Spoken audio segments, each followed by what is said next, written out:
بسم اللہ الرحمن الرحیم۔ حضرات گرامی، ہم اپنے گھر گھرانے اولاد کی تعلیم و تربیت کے لیے سو جتن کرتے ہیں کہ وہ نیک ہوں، باوفا ہوں، اچھے ہوں اور ایک نمونے کے طور پہ وہ پیش ہوں، ہماری آنکھوں کی ٹھنڈک بنے۔ اس کے لیے ہم بڑی محنت کرتے ہیں۔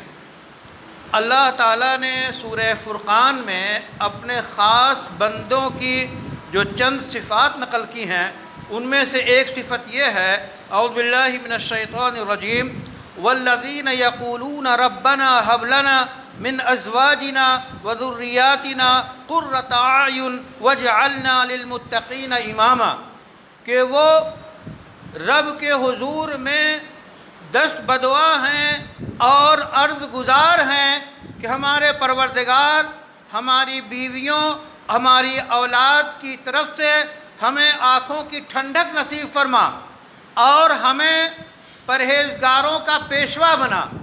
تو اولاد اور گھرانے کی نیکی اور اچھائی کے لیے بنیادی طور پہ جو سبب ہے وہ دعا ہے۔ قرآن کی یہ دعا ہم پڑھتے رہیں، اللہ سے مانگتے رہیں اور ظاہری تدابیر اور کوششیں کرتے رہیں تاکہ اولاد صالح، نیک، اچھی ہو اور وہ ہمارے کام آئے، دنیا کے کام آئے اور اللہ کی اطاعت گزار، فرما بردار بنے۔